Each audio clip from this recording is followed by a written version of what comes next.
मेरा नाम मुनिंद्र गंगवार, मैं बरेली से हूँ। हम आपको एक मुंशी प्रेमचंद द्वारा रचित उनकी आखिरी कहानी का सारांश बताएंगे और उससे प्रेरित कुछ कवियों ने एवं कुछ विद्वानों ने जो जो वार्ताएँ की हैं, जो जो उनको सम्मानित किया है, जिन जिन शब्दों का उन्होंने प्रयोग करा है, उसके बारे में हम आपको कुछ अवगत कराते हैं। इसमें प्रेमचंद की अंतिम कहानी कफन के 13 कहानियों का संग्रह है। यह प्रश्न चिन्ह, इस कहानी पर कोई भी प्रश्न चिन्ह नहीं है। बस डॉक्टर इंद्रनाथ मदान का कहना है, कहानी जिस सत्य को उजागर करती है वह जीवन के तथ्य से मेल नहीं खाता। कफन प्रेमचंद की जिंदगी के उस बिंदु से जुड़ी हुई कहानी है जिसके आगे कोई बिंदु नहीं होता। डॉक्टर बच्चन सिंह के मतानुसार यह उनके जीवन का ही कफन नहीं सिद्ध हुई, बल्कि उनके संचित आदर्श, मूल्य, आस्थाओं और विश्वास का भी कफन सिद्ध हुई है। जबकि डॉक्टर परमानंद श्रीवास्तव कहते हैं कि कफन हिंदी का सर्वप्रथम नई कहानी है, वह पूर्णतः आधुनिक है, क्योंकि उसमें ना तो प्रेमचंद का जाना पहचाना आदर्श है और ना अर्धमूर्त यथावर्थ है, ना कथानक संबंधी पूर्ववर्ती धारणा है, ना गढ़े गढ़ा इंस्टॉलमेंट जैसे पात्र हैं, ना कोई परिणति, ना कोई चरम सीमा है, ना छिछली भावुकता है और अतिरंजना, और ना कोई सीधा प्रस्तुत वस्तु है। वह लेखक के बदले हुए दृष्टिकोण और कहानी की बदली हुई संरचना का ठोस उदाहरण है।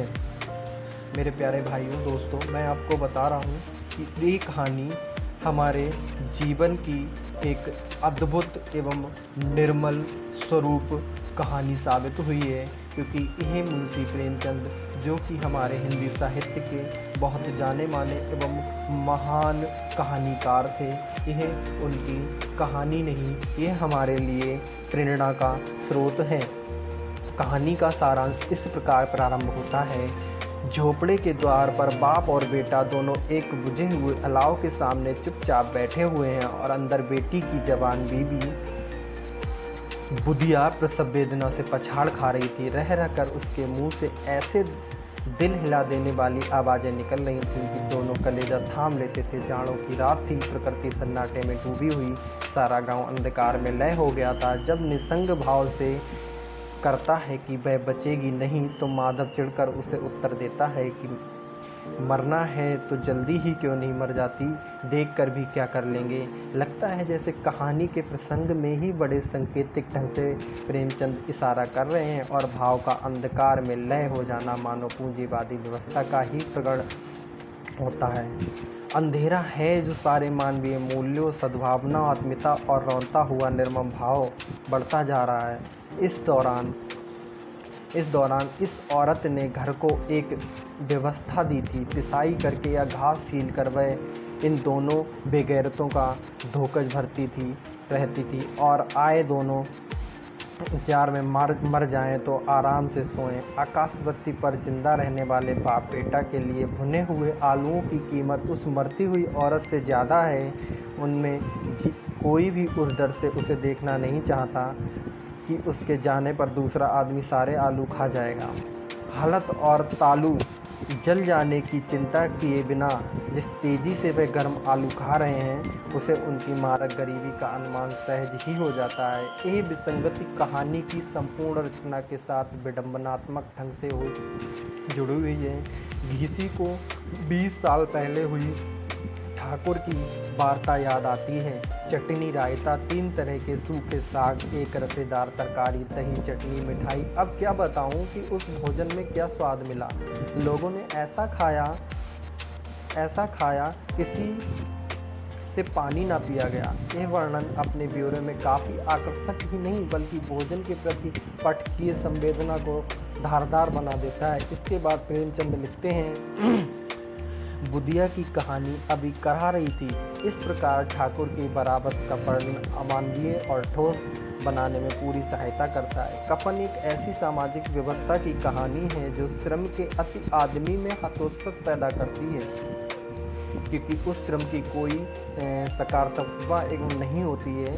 देखते हैं क्योंकि जिस समाज में रात दिन मेहनत करने वालों की हालात उनकी हालात से बहुत कुछ अच्छी नहीं थी और किसानों के मुकाबले में वो लोग जो किसान की दुर्बलता से लाभ उठाना जानते थे, कहीं ज़्यादा प्रसन्न थे।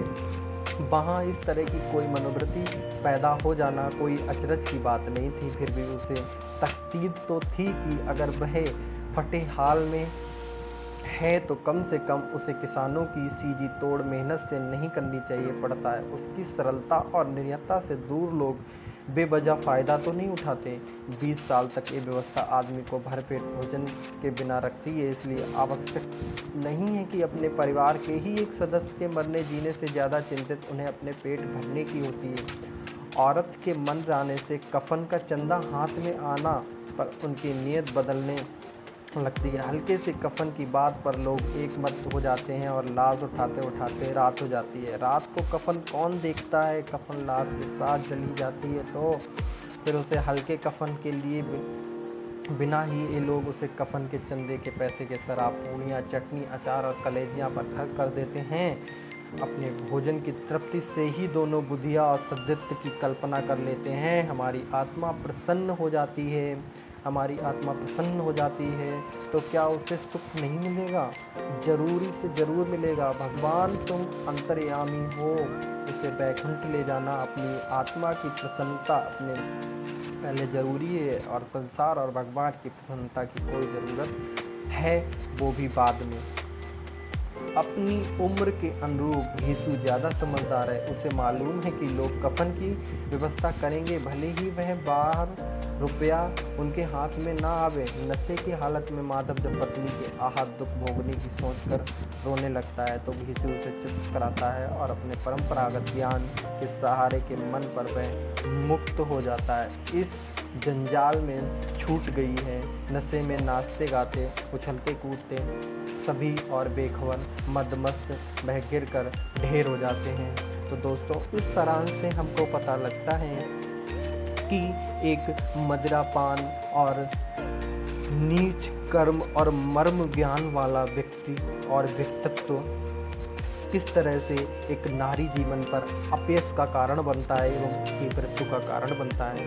तो मेरे प्यारे भाइयों, यह था इस कहानी का सारांश। इसी के साथ मैं